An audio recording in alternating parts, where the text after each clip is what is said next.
Welcome back to my channel, and in this video I will be giving a pretty in-depth tour of my backyard vegetable garden, and this will be part of my intro series, I guess. Alrighty, so I guess I'll start off my tour with my compost bin, and then I'll move on to my vegetable beds, and then to the back where I have my wildflower bed, as well as where I grew my spaghetti squash.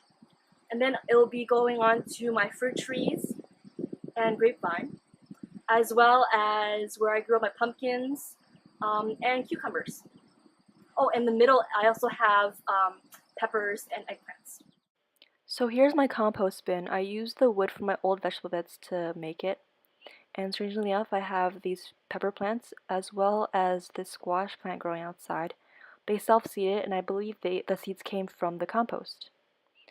Beside it I have my clover patch with my stepping stones, and in between the stepping stones I have the Scotch moss plant that's being smothered.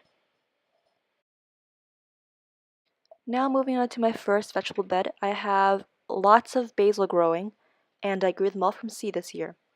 That is my calendula flower plant, and back along there I have my marigold that hasn't flowered yet but should soon. Growing up along the trellis, I have my one only Asian long bean, also known as asparagus bean. Very interesting bean. It tastes much stronger than the bush varieties. I also have some leeks growing, as well as several varieties of bush beans, including royal burgundy, which is basically purple, and golden wax, which is a yellow bean. I also have my 4 gorgeous red Russian kale plants. These were bought at the nursery.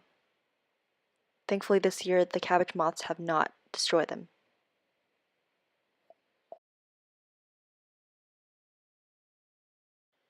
In my second vegetable bed, I grew all my tomatoes this year, and they are very tall.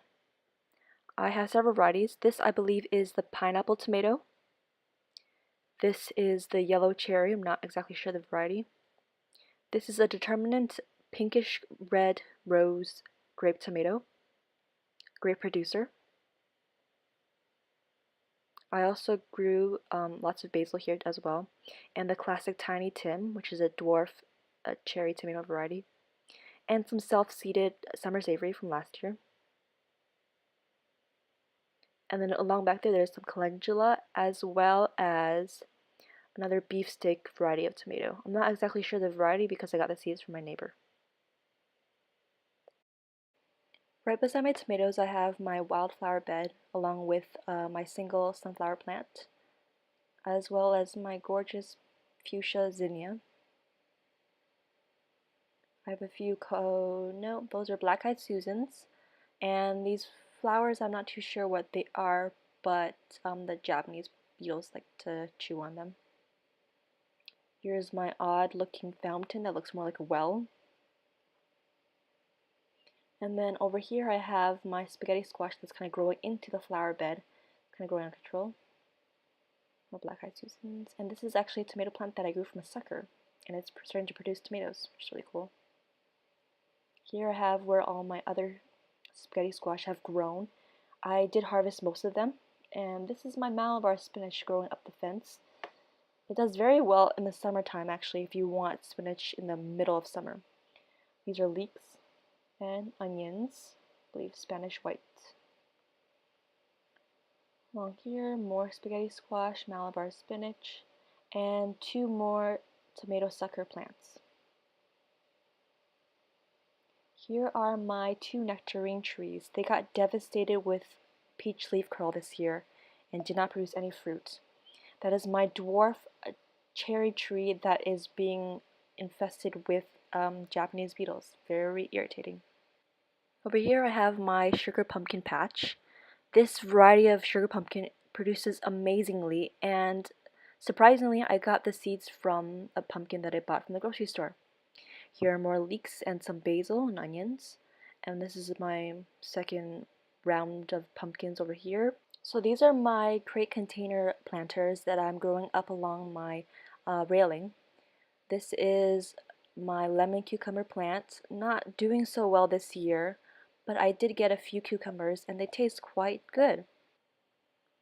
Down there I have my fall crop of mustard greens and lettuce, as well as my fall crop of peas that are starting to come up. And these two pepper plants are random because I just got them from a nursery on clearance, but they produce quite well and they're sweet actually.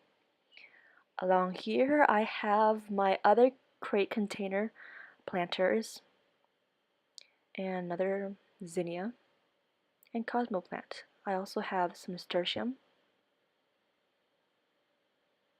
and here are my other peppers, basil, and my fall crop of peas. This variety of pepper is called Big Jim, and it's like relatively spicy, but if you're a spice lover, then it won't be spicy for you at all.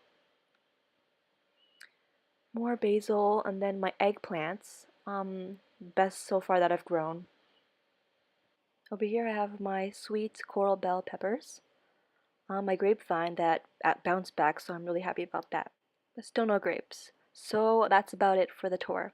Please like and subscribe, and thanks for watching.